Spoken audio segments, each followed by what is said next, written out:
Welcome to North Idaho Experience. In today's episode, Eric and I sit down with Jessica Harris. She's a retired combat medic from the Army National Guard. She did 20 years with them and has a great career to talk about. We also talk about her company that she started, which is called Canine Salute. They make all-natural dog treats for your pups. She's a huge supporter of our working canines out there in both the military and law enforcement capacity.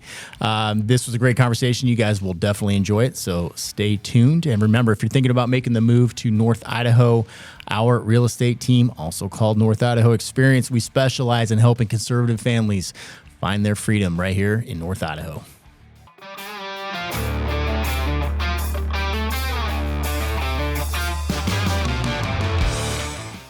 Yeah, you're in the bubble now. Yeah, do I look like it's a like weirdo? I always feel like fine. you put these on, you get in the cockpit, right? And it's like game time. Yeah. I know. I was somebody was talking about that yesterday for Veterans Day. Or like, and I'm a quick shout out to the Space Force. I think it was Nick Freitas. And quick shout out. He's like, you guys catch a lot of crap because you don't have any battle flags yet. But when you get one, I mean, how cool would that be, right? when you get one, it's gonna be legendary. Yeah. Like, and if you don't earn one, we're probably all gonna die.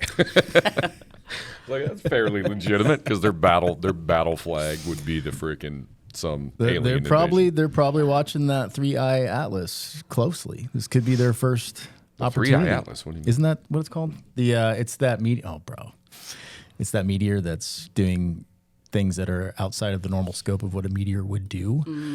And The government, yeah, for sure. it's.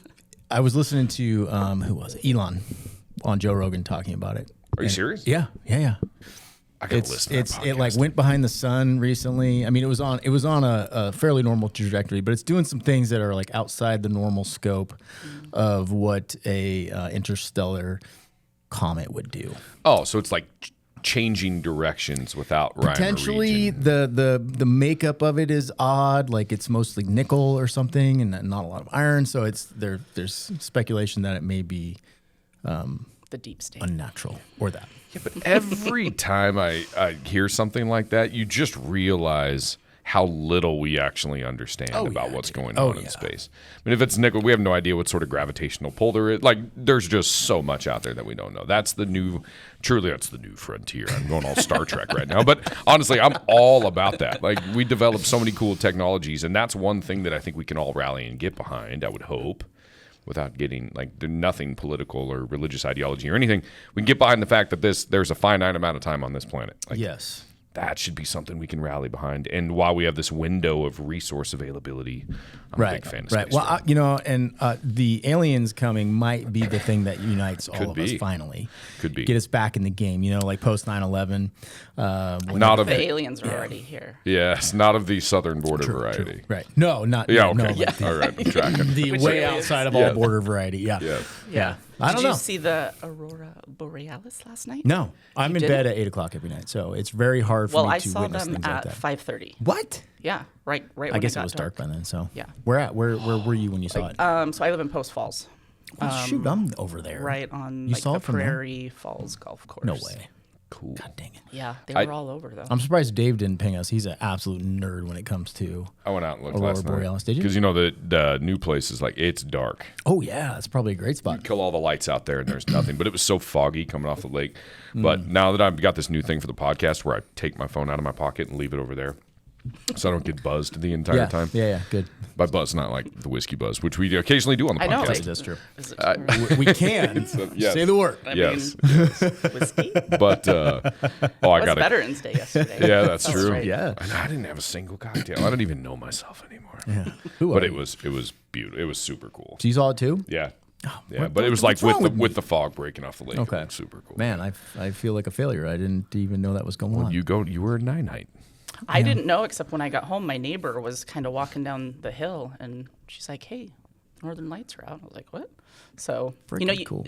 if you were just kind of standing out there, you wouldn't really be able to tell. There was a few moments where it was kind of bright if you were outside, but then when you take your phone and then it just brightens So up. I have beef with that because I've seen so many people who are like, look at the Northern Lights, and like, yeah, but if you can't see that with your naked eye and you're having to do it with your phone, I'm like, it ain't that cool. Yeah, see, and I grew up in Alaska where they were all the time. What And part? They were Juneau and Anchorage. Okay. So I lived in little known fact. I lived in Ketchikan for a year and a half when I was 9. really, Yep. nice. Yeah. Ketchikan is really That's cool. a cool town. It was grungy Yeah. back then, dude. I was Yeah. like one of those little urchins. You'd go down to the dock when the cruise ships come in. Yeah. You know, trying to sell Skittles. No, I didn't actually sell Skittles. You're like tugging on their But arms. you're and be like, like, oh. Yeah. People. Yeah. I loved Juneau. Juneau's a cool. Yeah. spot, That too. whole the whole area over there is cool. Like riding the ferry around. You know. Yep. Pretty neat. Yeah. Yeah, I know what you mean, though. The Northern Lights last year, whenever we had that big, Yep. those were really good. But I got spoiled. I mean, in Alaska, you get spoiled. You see them, Yeah. and they're really I'm like, intense. These aren't Northern Lights down here. Yeah, the first, and I grew up in Spokane, and the first time that I ever really saw them, like with naked eye, was Yeah. through a periscope, because we popped up. Okay, come on. That's pretty damn epic, dude. Yeah, we popped up in the middle of the Pacific, and we were pretty far up north. And I'm like, oh my god! I mean, and then it's like waves. It was so awesome because there's no That's pretty hard ambient to light. top, dude. Oh yeah, I wish I had a picture of what that looked like with all the stars in the background, with no ambient light, with it just it was so cool. That's cool. That was cool. So it was a little spoiled. So when we talk about Northern Lights, Yeah. it's still awesome. It is, still is yeah. awesome, but Yeah. it's different. Yeah. But it does make me suspicious because, like, last night they were seen again, like last year, all over, like Wisconsin, Minnesota. I mean, it was all over again. Is that abnormal? With weather modification, I get suspicious. Yeah. Yeah, Right. yeah. No, I don't think Holograms. Who knows, man? I don't think anybody out there would do that. Yeah. I mean, there's no government. Is it too early for overreach. conspiracy? No, No, definitely not. not on this podcast. 100%. No. And I find that people who are the most bought in, I don't even want to call them conspiracy theories, are people that worked for the government, right? Because I didn't work for the federal government, but I Yeah. worked for a state government. And I just, you see some things and you're like, yeah, turns out I don't trust them The now. biggest Yeah. one we have on our podcast was a general, and he is probably he's all over that all the time. Yeah. Yeah. Some of those I'm like, Other ones are like, oh, I know. You see a lot more documentation than I do. I'm just gonna live over here in my little bubble.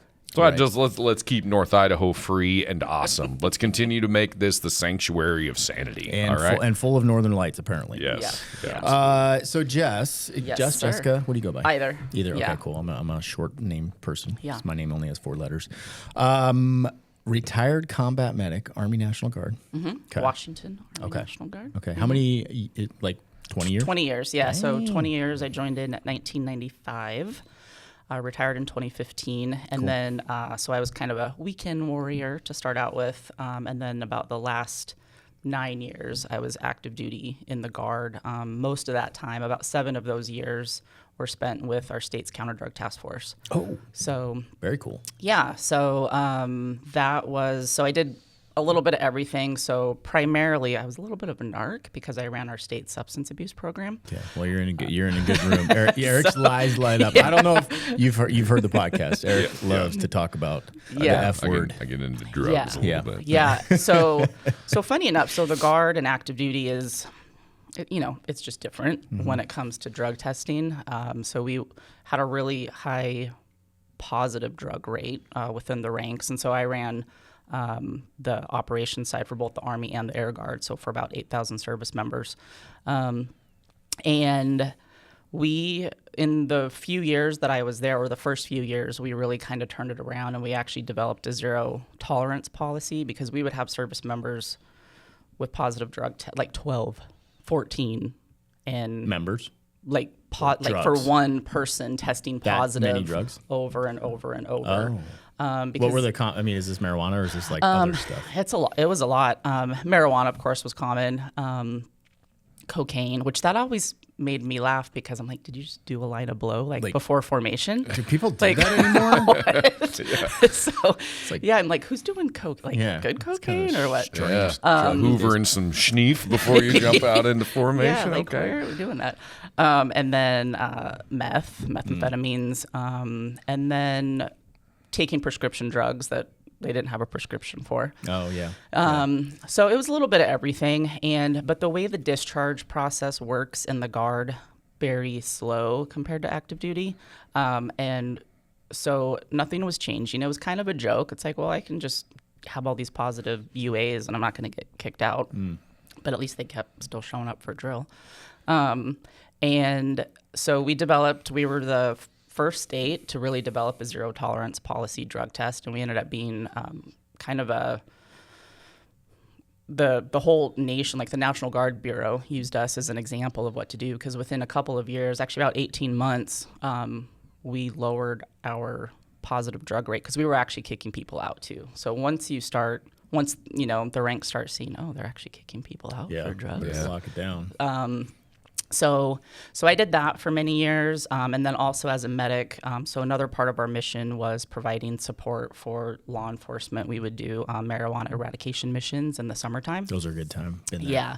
So throughout Eastern Washington, Yakima, and that went well until, marijuana was legalized in the state of Washington, and then the business kind of changed. Right. Were those cartel grows or? Yeah, the cartel grows. So we worked with, there was usually a guy out of the Seattle DEA, and then Washington State Patrol, and then whatever county we were in, we'd have local agencies with us.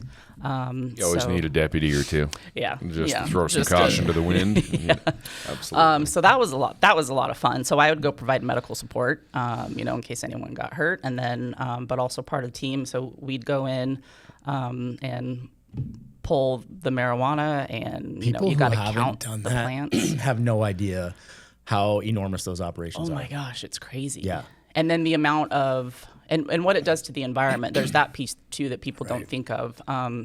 So we're cleaning up the grow sites, and because people live in there, that's what people don't realize is people are living in there, and they're doing the grow operation. So they're poaching animals. All of the chemicals that go into growing the natural plant, and the damn water lines running all over the forest. We used to see that in Humboldt County. They'd run water lines like miles. Yeah, it was. I mean, they were quite impressive, honestly. Like their irrigation system. They'd pull it off of a creek somewhere and then run piping. Oh, and it probably have impact really on long. it. Oh yeah. Yeah, and they just leave all that shit out there when they're done. Yeah. They don't give a crap. Yeah. So that was fun, but it's crazy where they get these grows in. And like the first summer, we were doing a lot of hiking in, and then we started using airborne. We'd just rappel in from a helicopter and go in. So that was a lot more fun. It's got to be wild now with drones, because you can just fly it up over site. Oh, that makes it a lot easier. Pull in a war, and then you've got then you can really target how you're going to make your make entry. So we did that, and then another thing I did for a couple of years there. So we were one of 5 counter-drug schoolhouses in the nation. So the Western Regional Counter-Drug Training Center, and when I was there, we developed a kind of a tactical medical course, like a trauma management course, kind of like CLS, Combat Lifesaver, if you're in the Army. Or like TCCC? Yes, cool. exactly. Cool. Yeah, and we would teach those courses to law enforcement agencies.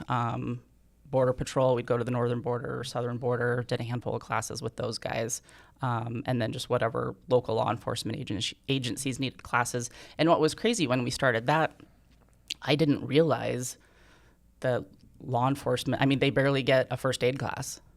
I was just blown away. Yeah. So, and if you want a first aid kit, we'll just go buy it yourself. Well, so I was like, what? My That's crazy. former department, CHP, there was a time when they were all, was it first responder? There was levels to it. I want to say EMT was very common, and then they they started decertifying everybody because they didn't want the liability. So it was like they wanted us at the lowest level possible, which was very strange to me. Yeah, I used to love doing medical stuff. Lawyers, bro. They ruin everything. That wasn't even the administration. That's just lawyers oh, you had this cert, but you were unable to do this. That's ridiculous. Because as citizens, God, hold as many as you possibly can. We aren't expecting that to be your primary function. But what an awesome experience. God, I'm just sitting here having this epiphany. How cool would it be to have a TCCC instructor or two come out for our little base of people? Because to me, I'd love to take our boys to that, right? Oh yeah, man, I just think that's great knowledge for anybody in society to be confident with that immediate trauma care, tactical casualty combat. It is basically, it's you kind of look at from a combat medic, how often are you really on the battlefild? Okay, on a deployment or whatever, but law enforcement, it's daily. The battlefield is the streets, really. Yeah. And with especially the Northern Border Patrol, those guys are out there. They're alone. and they might be 2 or 3 hours away from any medical assets. So that was a lot of, well, if you get shot, this is how you take care of yourself. So because that's really what it is. And then we would create kind of first aid kits for them and things like that, all at no cost. So that was definitely one of the best and I think most fun and rewarding things I got to do is just offer that, work with law enforcement, and kind of see another side to what they're doing. It's huge because there's no reason someone should bleed out from an extremity wound. No. But if you don't have the training, it's like it happens. I saw it happen. I had a train versus ped call one night. Me and my partner rolled out there, and we had there was a very small local police department that was in that area, and they had gotten there first, and the guy was alive when they got there. He had both of his legs were severed below the knees. I have no idea how that happened. I think he was literally taking a shit on the train tracks. We couldn't figure it out. And he was obviously drunk coming from the bar. Yeah. And we got there and he was dead by the time me and my partner got there. I'm like, he has no other trauma except his leg severed cleanly. Yeah. And I'm like, did you guys put a tourniquet on? They're like, oh, we didn't have any. And I'm like, dude, what the, I was pissed. I was like, come on, man. Like, you could have saved this dude's life. Easy. Well, and it's not just that. Or make a tourniquet. You have a belt. Right. Yes. Yeah. Make it work. At least apply enough pressure with something. Yeah. But I just think having somebody there that has at least a foundational understanding is important. But that can happen anywhere. We went to one of the gnarliest ones I ever saw. We responded. It was I think it was an asphalt truck, but it had a trailer behind it, but they were parked on an incline and the parking brake failed. So as it's going down a hill, there's a massive rock wall right next to it. A guy's running alongside of it trying to get in and slow it down. Well, when it jackknifed, it pinned him and crunched his leg against that rock wall and completely split it, severed it, twisted it. I mean, it looked like something at a supermarket over in the I mean, it was bad. And how fast somebody was there, and it was actually Deputy Lake with County. He was there and he saved the guy's life, but nobody else had any idea what to do. Yeah. Just basic understanding. And if he ended up and that happened in Hayden, I think, if I remember right. So he was pretty close to town, but if you're out there a ways, I mean, imagine being a part of a logging operation. Right. That's, the difference between life and death. Truly, or hunting. Yeah. Oh, a million different things. Yeah. I knew a guy I worked with, he was like an old school chippy, and he told me a story one time. He had a UPS truck that, I don't know exactly how the TC happened, but it severed the guy's leg in the truck. And he was first on scene. He gets there. The guy's bleeding out, obviously, and they didn't have tourniquets at the time. It was 20 years ago or whatever. So he grabbed the dog snare out of the back of the patrol car and put the dog snare on it and saved the dude's life. I was like, we're freaking genius. Right? Yeah. So it's like, there's always something, right? You can always come up with something to do. There you go. That is not what we intended to talk about. But we're going to do a teachable C class. Yeah, right now. Let's do it. Yeah. So back to my story about Stumpy, the guy that got hit by the train. Like good cops, we went back to the office that night and we made a factual diagram out of Twizzlers that showed the whole scene for day shift. Official. Just so day shift could get an understing of what happened out there. Yeah, to give it a debrief. Right. Yeah. Exactly. Yeah, with Twizzlers, of course. Yes. You do what you got to do. Absolutely. Graveyards. Yeah. So that was 20 years and deployed to Iraq, and I was the senior medic for a cavalry unit, so for all male 303rd Cav out of Washington State. What year was that? So that was in 08, 09. Okay. Cool. Yeah. So good times there. Yeah. Any memorable moments from the deployment? Well, deploying with a bunch of dudes is always memorable. That would be something. Yeah, I think we started with 11 or 12 females. So I was in an aviation unit at the time. I volunteered to deploy. And because I had volunteered in 04 also when our brigade was going, but I was in our state medical command, and like every medic was trying to go. And they, basically like, well, we still need some medics to stay back. And since I was in the state command, I got stuck staying back and hated that. So volunteered in 08. And like I said, there were 11 or 12 females that started, and I think probably 8 ended up going, and I mean, a lot of people got dropped. Dudes got dropped too, health stuff or, a little crazy, like you probably shouldn't go anyway. Yeah. But yeah, it was awesome. Overall, great. Like I had a great experience. As a female in the military, I hate to kind of separate it, but I overall had no issues. I think, as a female, you have to kind of lay the law down a little bit at the beginning. Right. And once you do that, and once the guys know you're competent at your job, and that you're, competent as a medic, but then also if you need to get into the gunfight at the end of the day too, you're a soldier first. So, and once you have that down, then there's no issues. I got treated just the same. That's pretty cool. Yeah. So let's segue into these cool bags we have on the table here. Canine Salute. What is this, and how'd you get started in this? Yeah. Lamb lung. Eric's going to try that one. Yeah. God, dude, They go, I would. They go well with bourbon. Yeah. I believe. Hint, hint. See, okay, the freeze-dried bison liver, that intrigues me. Yeah. So in 2014, as I was transitioning out of the military, I had about 6 months left, and I moved to North Carolina. I got a job at the University of North Carolina Healthcare, and was transitioning out, thought I, obviously was done with the military, and got this fancy executive level job that I thought I wanted. And a few months into that, I was like, this was a horrible idea. I hate every moment of this. Sitting in an office, working on spreadsheets. I was like, what did I do? Still seeing, my military buddies doing stuff. I was like, the first few months was cool. I was like, yeah, I'm done, because Army BS, I'm done. And after 90 days, I was thinking this was a horrible mistake. And so I almost stayed in. So I started drilling with the North Carolina National Guard.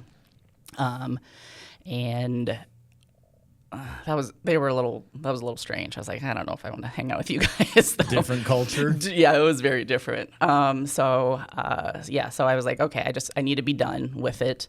Because I knew if I didn't get out at 20 and I was up for promotion, that I'd get suckered into a promotion, then I'd be in another 3 years, 5 years. And I was like, I gotta go.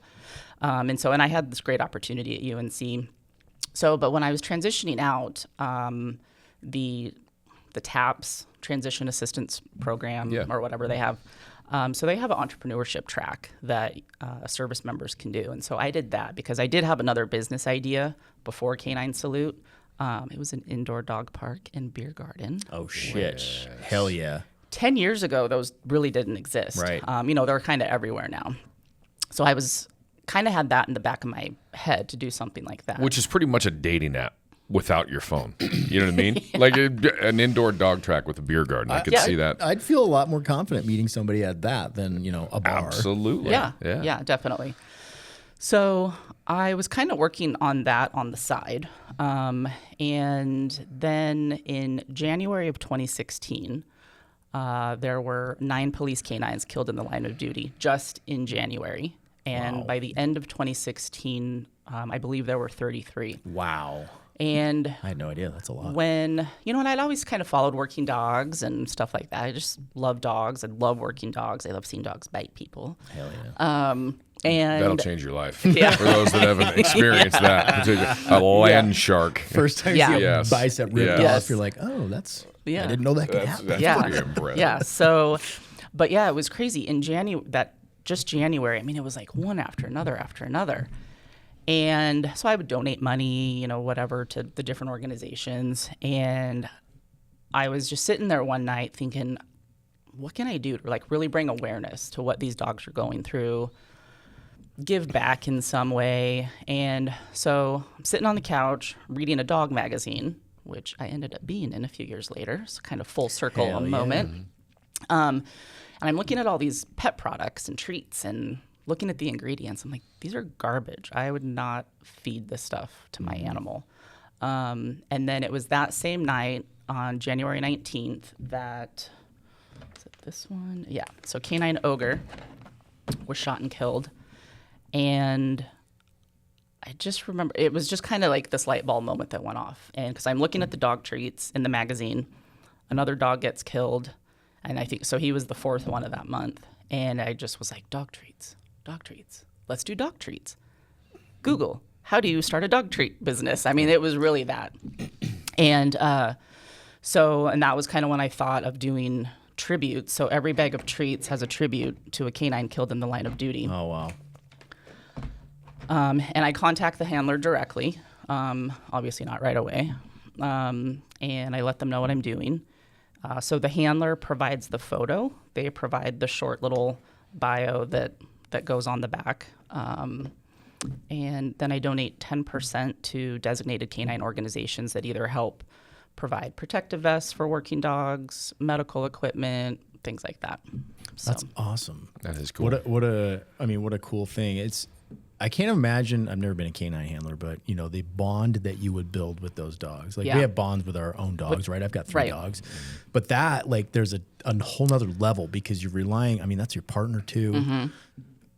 I always thought it would be the coolest thing to get into canines and have that little ball of hate in your backseat ready to annihilate shit. Yeah. But damn, I can't imagine. I've never been on scene when a dog was killed, but that would be heavy. Well, and they're not treated like the use of force application for those. They're not treated like another officer, right? Like if they're in you send them into high risk. Right? Oh, absolutely. Yeah. And if something happens to them, you don't get to treat that like if somebody's actively stabbing or harming one. That's not like another officer where you can then use lethal force. That's got to be the Can you though? I don't know. No, you can't. Really? No, it's not considered to be like one of your partners. Say if you were under that circumstance and I came across it, I could use lethal force to stop that threat. It doesn't work like that. No shit. I did not know that. Yeah, it's a tough circumstance. I feel like you could articulate something, to be honest. Yeah. That's because I've articulated several before.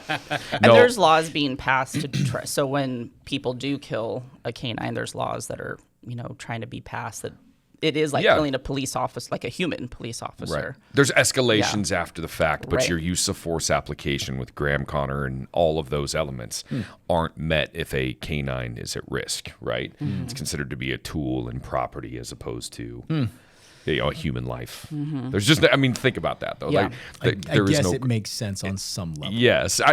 Trust me. In a lot of ways, I like animals more than I like people. In a lot of ways, or at least a lot of people. But there isn't anything. There is no precedent for that. So it's an even more challenging circumstance. And what's crazy when I really started looking into it, also it kind of goes back to how law enforcement barely gets first aid training.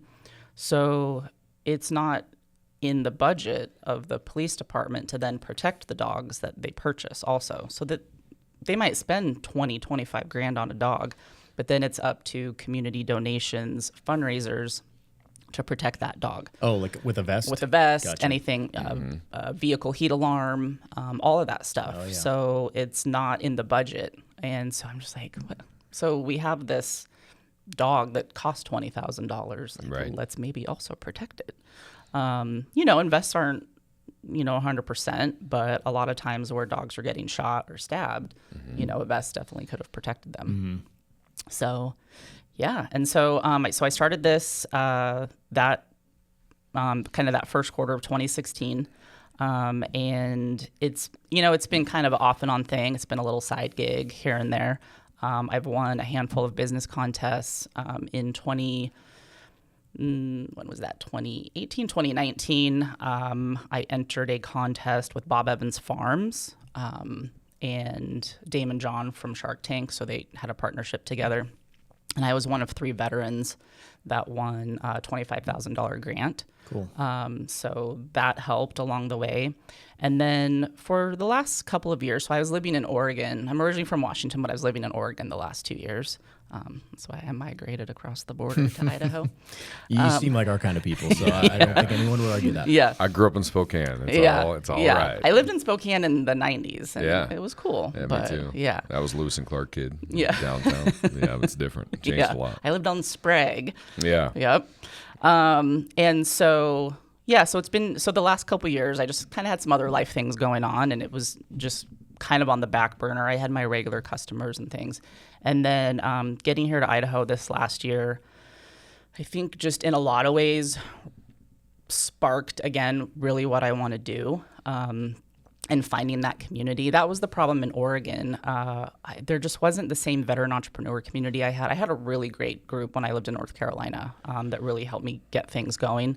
And that was just lacking. And man, you can't start a business by yourself and keep it going by yourself. You think you can because you're like, oh, I want to save money. I don't want to do this and work with other people. But you need that community support and people that are also starting businesses and doing things and just having that network. So, I kind of got restarted again once I got settled here in Idaho.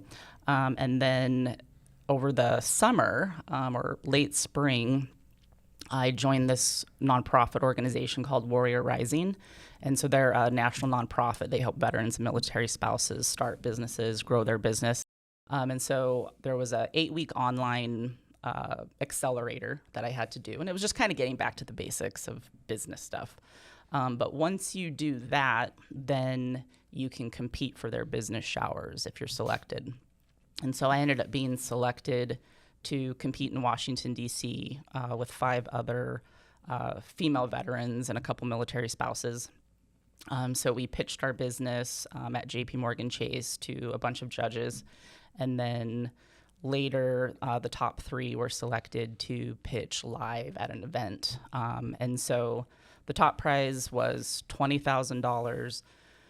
And then what's really great, though, about the organization is even if you're one of the losers in last place, everyone still goes home with something. So all of us went home with a sizable check still.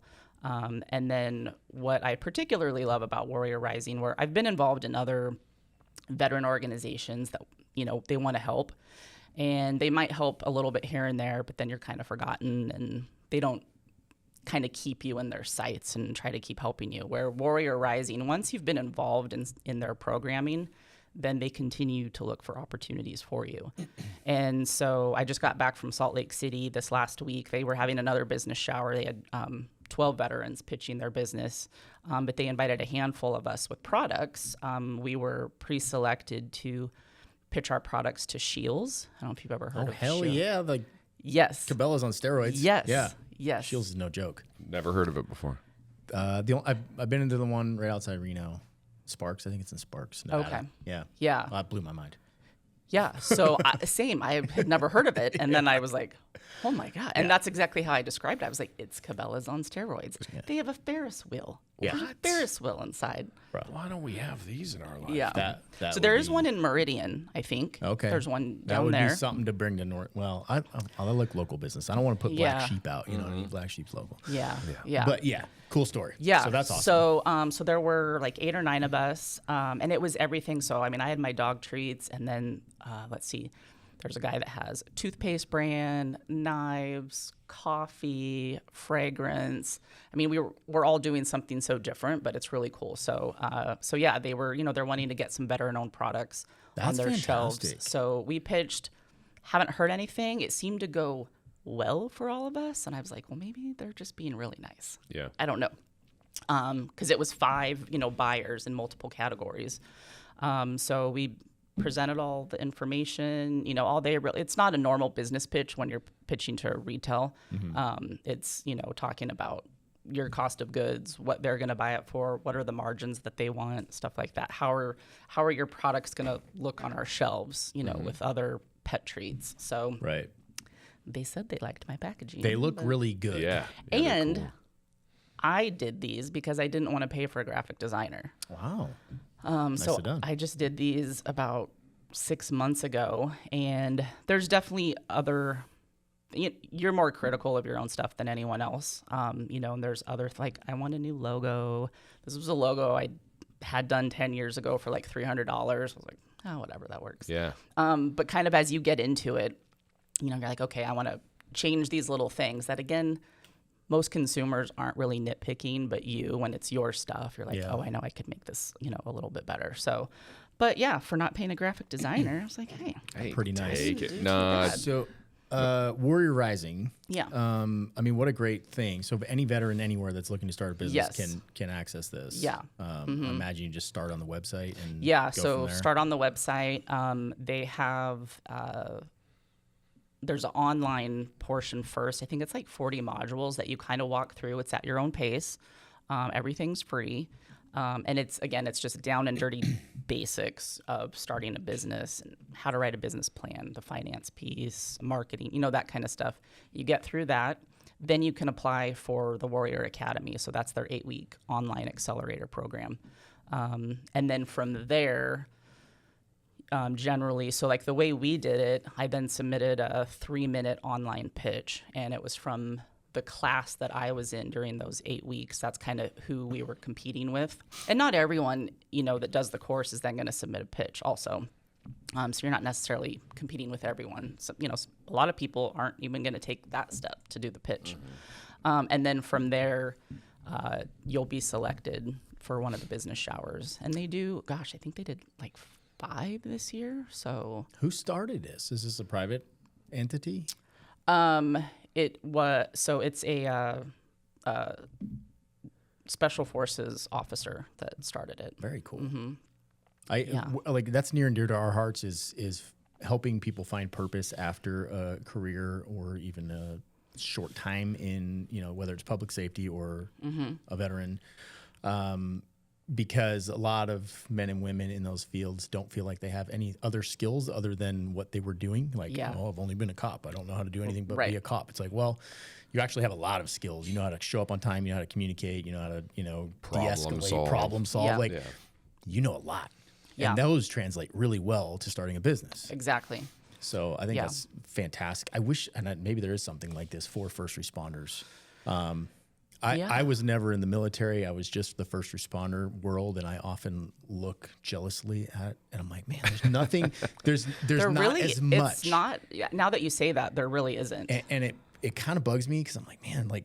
Well, maybe we should get something going. In all of our free time, Eric, we should do this. Yeah, 100%. Yeah. We should I'll help take that on. No, I see what you mean because I've been on both sides, right? And I think a lot of the things, I've told you this before, a lot of things I saw as a cop were more impactful than some of the things that I saw in the military. Sure. Right. It would be nice, and there are more. Social media. There are quite a few first responder entrepreneurship groups where at least it's a collective and it's networking. I mean, the fact that this guy spearheaded and brought on Warrior Rising is awesome because I think a lot of people when they get out of service, whether it's first responder or military, they think they have to do everything on their own or it's an indictment of their ability to accomplish it on their own. I'm glad that it's changed where it's like, hang on a sec, man, just let me lay the framework for you so you go in with some foundational understanding and then it affords you access to a network that may be able to kickstart your business. Right. Because it's so important and so powerful to be able to surround yourself with people that have not necessarily the same business but the same goals and the same challenges, and now we can coordinate and network and help each other grow. It's like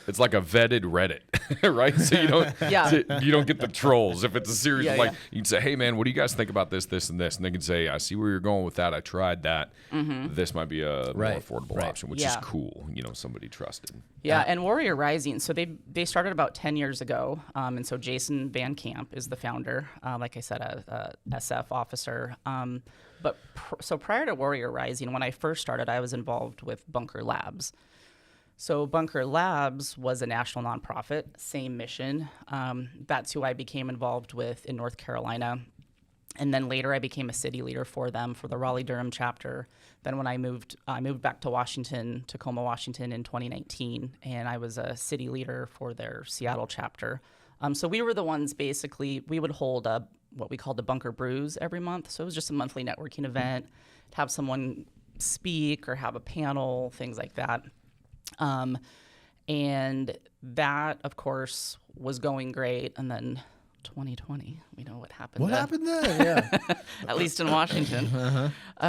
So they just kind of changed the way they were doing stuff. And obviously we weren't having the in-person events, and life just, they tried to keep stuff going on. And then they ultimately were acquired by the Institute for Veterans and Military Families, which is through Syracuse University. And that's another group I was involved with when I first transitioned out of the service. But so having been involved in those groups and now Warrior Rising, I will say Warrior Rising they're just on a different level. And also what I've seen with all of their business showers, they'll say first place, is going to win $20,000. And their one in Utah this past week, their first place winner ended up going home with $50,000. Last year they had someone that won $150,000 for their business. And then we also had a private, like a fireside chat in Salt Lake this last week, and Gary Vaynerchuk was the speaker for the fireside chat. So they're very well connected, and they're operating on a very premier level. So getting connected with that group, if you really want to start a business as a veteran or a military spouse, I mean, I can't speak highly of them enough, because again, like the Shields thing, that was just them organizing it. I mean, it is so hard to try to pitch to retail, especially as a small brand. It is very difficult to get in front of someone. So having that opportunity that they're doing behind the scenes for us is invaluable. So you mentioned earlier coming to Idaho and how it's a different culture for entrepreneurs. And we talk about this all the time because I didn't know that moving here, but I have seen that firsthand. Can you talk on that a little bit? Like, what have you seen here in Idaho? Well, it's not even just for entrepreneurship. It's everything. So I do work full time in Spokane. And every night, even when I just drive home and I see that "Welcome to Idaho" sign, I'm like, you can feel it. You can, and you feel it going the other way too. You're not alone. I go over there for drill still, and I'm like, oh yeah, like just a little different. Yes, and it is weird, and it's funny when that first month I was doing that. I mean, I don't know how to explain it to people until you've left another West Coast state and you've chosen to live here. I mean, it is just such a different feeling. But as far as entrepreneurship organizations or networking goes, so, even leaving North Carolina, Washington just wasn't that great for me either. I was always going up to Seattle, and most of our events were really related around tech stuff, people that have a SaaS company or they're starting an app. And then I'd come in with my little dog treats and they're like, oh, that's cute. I'm like, well, it's a $170 billion industry, so whatever. Yeah, and so I wasn't relating to the tech bros in Seattle very much. And then Oregon, so I lived in McMinnville, so kind of wine country, the Willamette Valley. So all the events there were for people in the wine industry. Again, if you have a product, it just, there weren't, there wasn't anything going on for me there. So, I haven't gone to really too many networking events per se here, just because I am working full time. So that is a little bit difficult. My first, I was here for about a month before I started my job. And so I was able to get to the Veterans Club. I think you've talked about them before. Yeah. So did we meet there? I'm there all the time. No, it was like the second week of January. And it was the week before I started working. I'm like, this is going to literally be the only time I can come because I won't be able to with my schedule. So that was great. So the plan is to not work at a normal job. That sounds like in the state of Washington. Yeah, that sounds like a and good plan. do this kind of stuff full time. Let me plug the Veterans Club real quick, because if you're listening and you're wondering what that is, so we helped start it with Ed Bejarana. Ed runs the Veteran Club side. We call it the Patriot Pour because it encompasses first responders and veterans. And we currently meet every Thursday at the Best Western in Coeur d'Alene from 8 to 9 a.m. If you just go in the front door, you'll see a bunch of old dudes back there having a good time. That's the spot. Yeah. It'll be noisy most of the time. It's noisy. Yeah. It's an incredible way to connect with people with similar backgrounds. We have some cool people there. There's a bunch of Vietnam vets. There's a guy that flew B-52s. There's a dude that flew for the Night Stalkers. Like, just the amount of experience in that room, and a bunch of 30-year cops. You sit around there, you're like, holy shit. Mm-hmm. Yeah, a lot of experience. There's a lot of experience there. A lot of people have done some amazing stuff. Yeah. And they're just there to build each other up. It's a great organization for sure. Mm-hmm. Sorry, I got sidetracked. No, that's good. Okay, so Coeur d'Alene, I have found that if you pop into some of the coffee shops, it used to be Life Coffee, but they closed that down because I love that spot. It was an awesome spot. I used to go there all the time. Dave Miller's a great human being. Yeah. Now, we've been going to Best Life Coffee and Commerce, and I was actually going to ask if you have those there. No, but I do want to reach out to them.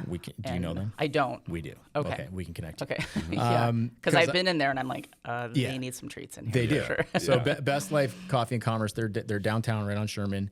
They're underneath the building. I can't remember the building they're under, but whatever. They are a veteran-owned business, and their store, they have like all their products are like this. Yes. Right. Yeah. And then they have a coffee shop down there too. Great people. Yeah, that own it's a really cool little spot. I love it. Yeah. So I immediately thought of that and I was like, you need to have those in there. Definitely. I'm sure they'd be down. But yeah, so Coeur d'Alene, and if you go to the Den, which is the Coeur d'Alene Coffee Co., Yeah. the Den is like a hub of businesses, a lot of tech businesses out there, surprisingly. But that's a great place to go hang out and just bump into people. And you're like, oh, you do this? Oh, like we've met so many podcast guests just from there. Yeah.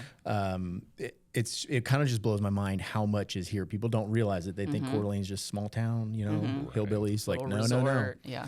There's big tech companies in there, and they're not like the tech companies, over in Washington or whatever. Yeah. Well, we've had a few podcast guests that kind of changed. Like you're gonna get different walks of life in every industry, and not everybody leans that way. Right.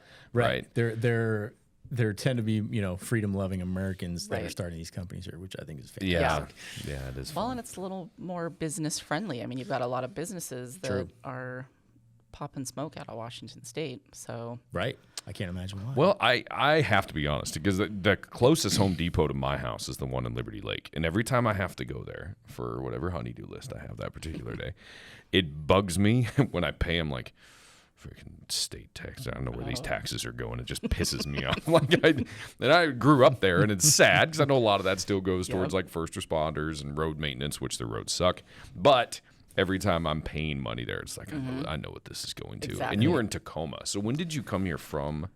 Living in Tacoma. So I lived in Tacoma from, 2005, 2006 until 2014 when I moved to North Carolina. But then I moved back there in 2019. So I loved it, that first stint. I was going to say, there. did it change a lot from 2014 to 2019? Well, I could see the change in the area overall. So when I was leaving the state, I remember the last time I drove up to Seattle a few months before I had moved, and I was like, man, in 5 years, this is going to be San Francisco. Like, I could just see it. Like, if you're kind of in that world and like paying attention to stuff, you just know. Oh, well, you were in the dope game for a long, and you can start to see the signs and symptoms. You're like, oh, okay, I see what's coming. Yeah, because Tacoma was really cool for a period there. And so sure enough, I think my first visit home, 18 months later, driving up through Seattle, and that was the first time I saw tents right off of I-5 under the overpass. Is there some type of camping event going on? Yeah. What's going on here? What is happening? And that was the start of the downfall. And so when I moved back to Tacoma in 2019, I was like, oh, Tacoma will still be great. No. Tacoma's rough. Man, it's so disappointing. And I was like, I was only gone for 5 years. Right. What happened? So disappointing. Yep. And then just ridiculously unaffordable. And good luck even finding somewhere decent to live. And so. And unaffordable for no reason. It's not like you're getting anything better on the receiving end. At least our level of unaffordable here is. Damn, you get a lot for your money. Yeah, it's the community, community. great community, Yeah. Safety. It's a different game. Mm-hmm. Right. Yep. Can we dive into? We haven't even talked about the treats I know. yet. Yeah. And Eric's gonna eat one. I didn't No, seal Eric's the bags. not going to eat one. So I'm guessing these are much better for dogs than normal dog treats. Yeah, so they're single ingredient freeze dried treats. I work with a partner farm in Maryland, actually. Oh. I would like to find a more local farm. I know a guy. But they are FDA approved, processing, packaging, inspected facility. Great farm. They've been great to work with for me because they don't have any minimum order requirements. So I can just order, however many pounds of product that I need. Whereas when you're working with some of the larger manufacturers, that was a hard a struggle at the beginning because a lot of them would want you to start with 20,000 pounds of product. Right. So, well, that's not realistic when you're, trying to get this going. So they've been a great partner. They have great protein options. And then I do have a beef tallow. Oh yeah, now you're which talking my language. is for paws and noses. So a lot of the balms that are out there for pets have essential oils in them, which are great. It's a marketing thing of, oh, here's some lavender, it's relaxing. But most essential oils are really toxic to pets. There are a few that are okay, but you don't need to be putting it on a dog's nose, which is the literal most sensitive spot on a dog. So there's no reason that a dog needs essential oils. So You were a day late in my life, because literally yesterday my wife got some type of balm, and knowing my wife, it's probably more natural for my dog's nose, because our Frenchie just had surgery on her palate and her nares. The nares, were opened, and her nose is all just dried up and jacked up from that. And she was rubbing it on her little nose last night. Yeah. And here I go, a day later. Damn it. Yeah. So this is just pure tallow. And so funny enough, again, you go back to, so the pet industry is really fun. You can kind of have some fun with marketing. You know, it's not as strict as, say, marketing food, but there are still some things you can't do. Like, I can't, on the front of a bag, say these are organic, or like I've had peanut butter treats that are all organic ingredients, but I can't market that it's organic because Canine Salute is not a certified organic company. Oh my goodness. Yeah. And so I got away from a lot of the baked treats, and I started just doing the single ingredient, the freeze dried one. It's just easier to manage a single ingredient treat. There's also a higher profit margin on my end. People are willing to pay a more premium price for this type of a product. For a single ingredient product, people think about a little bit backwards. Where are we right now? Bit backwards. Right, and but it's a high protein option versus a peanut butter treat that's just flour. I 100% garbage. understand why. Yeah. Right. It's just crazy to think about. And then I go back to, what does it take to become a certified organic distributor, and then how legitimate is that moving forward? Is it just like a stamp? Because what's more organic than literally this is exactly Right. what this is? Well, Yes. and that's why a lot of your local farms don't mess with an organic certification, because it's like, well, obviously it's organic. My cow's just here grazing on the grass. Right. But they're not going to pay for some certification, but which is likely BS anyway. exactly. Right. Yeah. Yeah. Fascinating. So that's fine. And then, but you know, pet parents, as they're called, you know, they're pretty savvy these days, and you can't really you can't really trick them with a lot of marketing stuff. And I don't want to be a company that does that, but I see a lot of companies that really do that.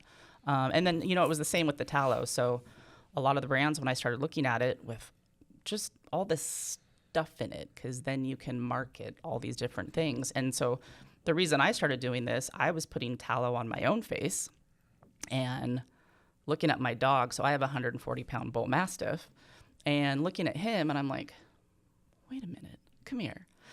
And so I put some of this on his nose, and I said, well, this makes way more sense than this other stuff I'm paying for that has all this toxic stuff. So again, this is literally what I put on my face, but it's marketed for dogs. Yeah. Is that the bull mastiff on your website? No, that one passed away, right? Yeah, that was Tilly. Yeah. I was just looking at that. Yeah, I know. I need to get Clovis out there. So Clovis is my current bull mastiff. He's 3.5. He's a grand champion in 140 AKC. pounds. boy. I had a bull. We had a bull mastiff. She lived to about 8. Cool dog. They're awesome. We had an English breed. mastiff before that. I'm a big fan of mastiffs. They're like the best dogs, especially with kids. Like we had young kids. Yeah. They would tug on the ears. They would climb on her. Nothing. She was like chill. Great dog. If you want a real masculine dog, you can have a Dotson. That's what I'm repping. Oh, look at me now. I got 2 French bulldogs. Yeah, that's true. Let me give those a smell. High Let security. me see that But right but there. one thing we ran into, and this has been, you know, we didn't know any better, but we were feeding our dogs, you know, whatever commercial freaking crap. Sure. And it has very recently been put into my brain, well, I don't eat processed foods. I'm feeding my dogs processed foods. And all of our big dogs, they would live to about 8, I think was the oldest, and then they would get like rapid cancer. Yeah. And die. And it was Yeah. like, it sucks. You know, to go through that. We have a German Shepherd now, and we've been feeding her a little bit better. It's definitely not all natural food, Sure. but it's better Yeah. kibble. And, you know, she's 9. She's fading, I can tell. Yeah. But that was a big frustration for me. And it's like, I can't quite justify feeding my dogs, you know, raw food because it's so damn expensive. Oh, yeah. And- I and- can't afford to do that, Right. even with one dog. that weighs And 140 one of our pounds. Frenchies is intolerant to everything. She's like They typical always Frenchie, are. right? Yeah. It's like so annoying. She They're high maintenance. Those little dogs are high maintenance. Never again. My wife talked me to that dog, and that dog costs more than a child to take care of. Yes. And but yeah, so we finally found one like prescription dry food that she can eat and doesn't throw up. And I'm like, okay, well, that's what you're getting for life. So, but like having an option like this is amazing. Yeah, same. I don't. When you have a large breed, it's expensive to try to feed them raw or whatever. So I still have a high quality kibble, but I incorporate raw things, even if it's just a grass fed ground beef. Yeah. I add that. There's other freeze dried products that have, some different things in it, and I'll add that to his food. So, you do the best that you can. But speaking of Big John, who showed you some property recently, no one feeds their dogs like that guy does. He has 2 German Shepherds that are his children. And I was at his house for Thanksgiving one time, and I'm watching him feed his dogs. I'm like, bro. Oh, yeah. Well, I mean, like meat, eggs, strawberries. Like he puts a fucking 4-course meal together for his dogs. I do that on the holidays for sure. Wow. Yeah. I'll get heart. Every day. Yeah, I don't do it every day. His dogs are spoiled. Oh, yeah. They eat better than The my kids. eggs, the vegetables. Yeah. Pretty, all that stuff. pretty cool. Definitely. I appreciate that. I need to get to a world where I have like 1 dog and not 3. And then I feel like I'd be more capable of spoiling them that way. Yeah. It's a little easier. Yeah, it is. Yeah. And I've got goats and chickens and Oh, nice. yeah. So it's like you gotta balance. You got it the out. farm What's set actually up there. affordable? Yeah. Right. Yeah. Mini donkey coming soon, by the way. Oh, very cool. I know. Are you gonna talked get about that. some cows? I am intrigued in micro minis. Oh, yeah. Not for me. I have tossed around the idea of meat cows. But I sold my wife on the mini cow. I showed her some Instagram stuff, and she's sold. And I'm like, okay, I'm gonna start there. Just go baby steps, bro. Yeah, I'm gonna to start plant there. that seed. It's It'll like be a pet. inception, and then you just water that idea and let it become her idea. Yeah. Well, I've got a connection, an Air Force buddy that I worked with. He and his wife have Highland cows. If you want some Highlands Highlands, are cool. Are they minis They're or? so cute. No, they're regular. Okay. Yeah. Yeah. They're regular. They're bigger than I thought. I ran into some Highland cows taste good, recently. too. Oh, I bet. It was a property that Renee was selling. They had those Yeah, Highland cows yeah, down there. yeah. They're cool looking. They are. They're I so did not cute. expect them to be so large. Yeah. They're big. They are. I'm like, but I was they're picturing really minis. sweet. Yeah, they were cool. Yeah, they were awesome. they're really cool. Those enormous, So- like they're shaggy and the horns. Yeah. They're built for. You've North got Idaho. room for that where you are. I do. Yeah, I do. You could I'm pull working that on off. it. Yeah, Yeah. you can pull that off. I'm working on it. I Okay. was surprised how good they taste, though. Yeah. Yeah. Yeah. There's something. I get my beef. You're a super cute animal. I really want to And eat they you. taste good. yeah. I get my beef from a guy in Spirit Lake, Jason Hanley. He Okay. owns Acme Acres. Okay. That sounds familiar. And I'm going to connect you with him because Okay. I don't know if he has, what you're looking for. I would assume he does. He has like 70 head up there. last Yeah, time I really checked. high quality. Super Yeah. good, dude. I love it. And he's all about, grass fed. Yeah. He gives them a little bit of grain just to Sure. move them around, he says, because they're stubborn. Yep. But I've been very happy with his beef. Yeah.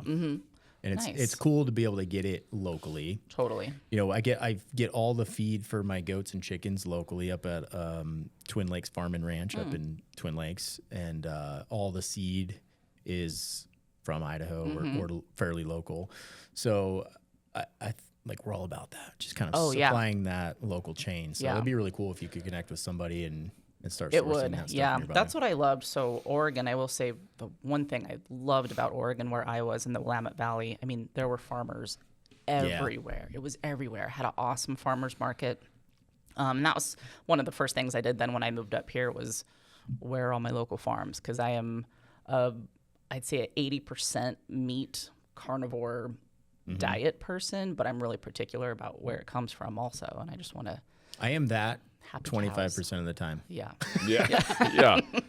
80% of the time. Yeah. 25. Damn, carbs are so good. Oh no, totally. I get Slide it. back into your life. It's like I went on a little kick. dose of heroin. Man, like 3-4 weeks ago, where I was just like pasta every night for a week. I was like, yeah. I don't know what it is. I just want pasta. Yeah, I think it was like the yes. weather change or something. Yeah. There's Yeah. something to that. Yeah. I noticed myself being a little bit more lenient with the carbs as well. And we have so many good bakeries here too, Yes. like the Back Pocket Bakery downtown Coeur d'Alene. Holy crap! It's so much better when you can save it though. When you can if you're Yeah, not doing it every like a day and you're like, reward. now I'm gonna punish myself. All right, it's go time now. And it's hard right now because there's 8,000 pounds of candy at the office from Halloween left leftovers. That's true. Yeah. And it's like everywhere. So that's a constant challenge to avoid that.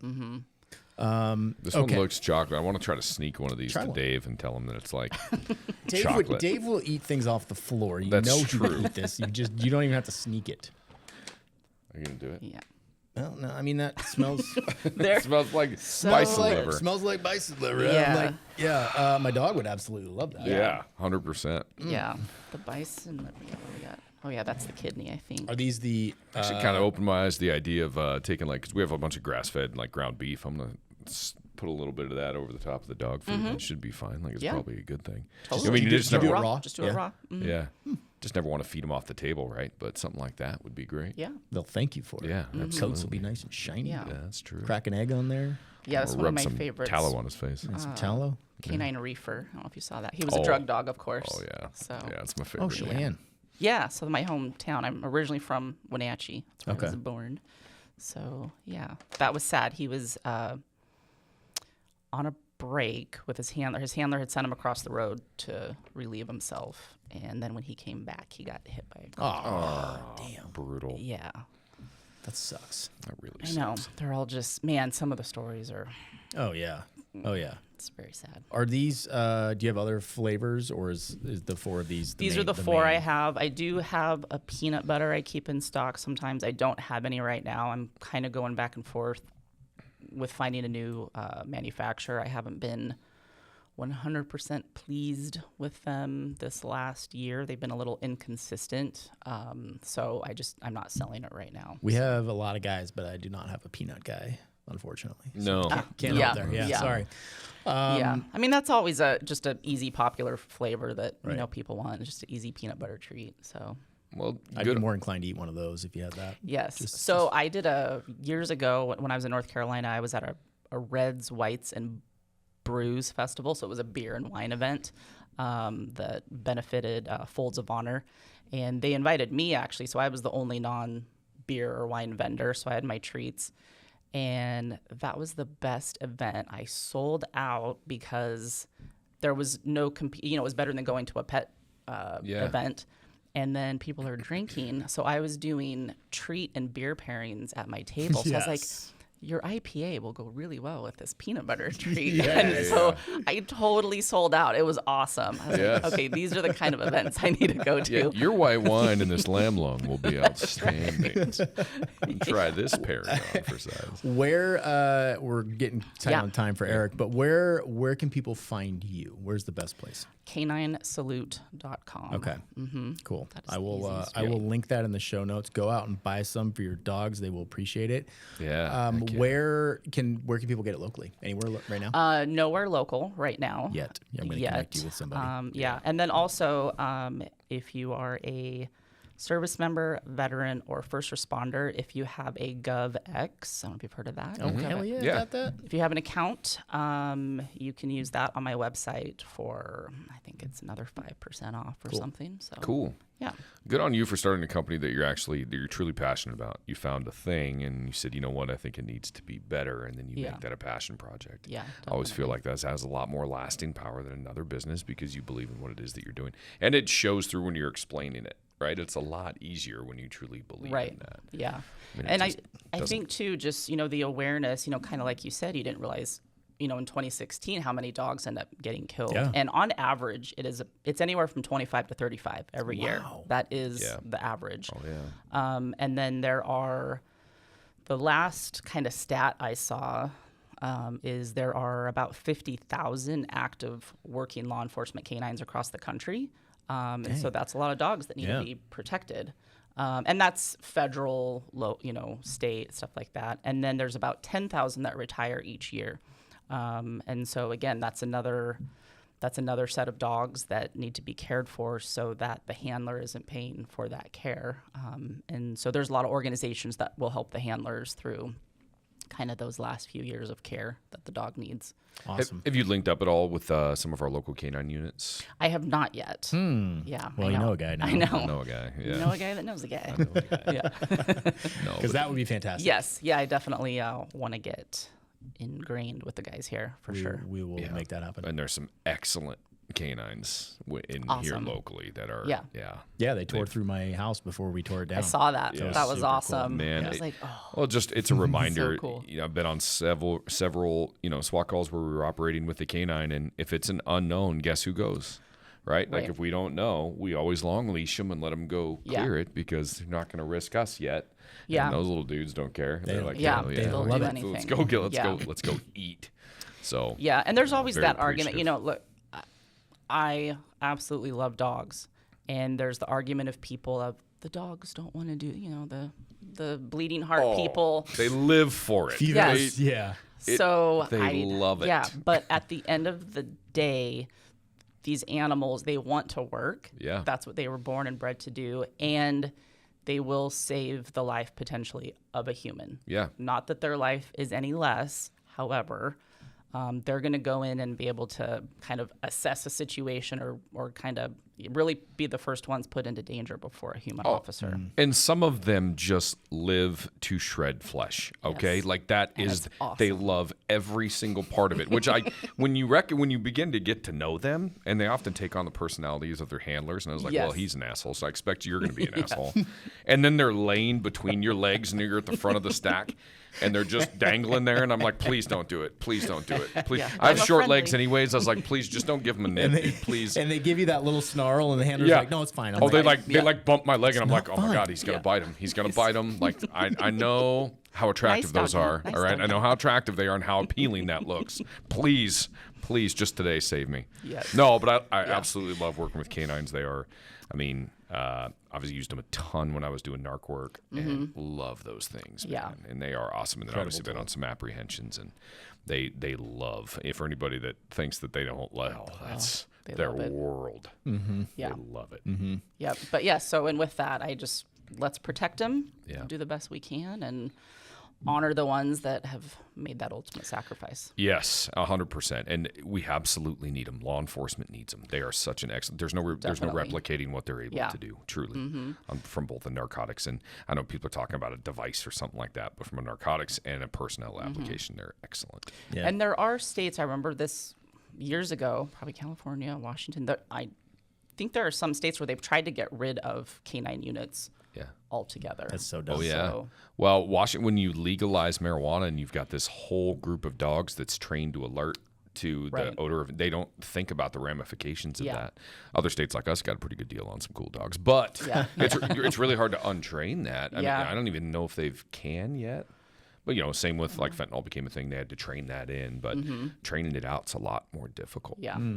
So interesting ramifications of that from a state level. Yeah. Well, Yeah, for sure. Jessica Harris, Canine Salute. Thank you. Awesome. Thank Thanks, This was really fun Jessica. getting to know This you. has been Yeah. great. Yeah, I've Yeah. been watching you guys actually for a couple years. When I was in cool. Oregon, I started watching you guys. Heck yes. And I was like, if I moved to Idaho, because I almost moved to Boise And here you are. a on year and a set. half You ago. made the right choice. Almost ended up in Boise because I was working remote. I was like, it's a cool, it is a cool city. Cool city. Yeah. It's still Idaho, and then ended up here. So as soon as I ended up here, got in touch with you guys because I've got family looking at land, and I was like, well, Good choice. I know Heck who I need to yeah. call. Absolutely. Thank We you. know Yeah. some people. Yeah. Thank you. No. All right. So this has well, been great. That was I really fun. appreciate it. Yeah, of course. You're Let's do it part again of the sometime. network now. Awesome. You're in. Good to meet you. All right. Do we get to drink bourbon now? Or how does Yeah, this work? sure. I'm in. All right. Bye, guys. Later.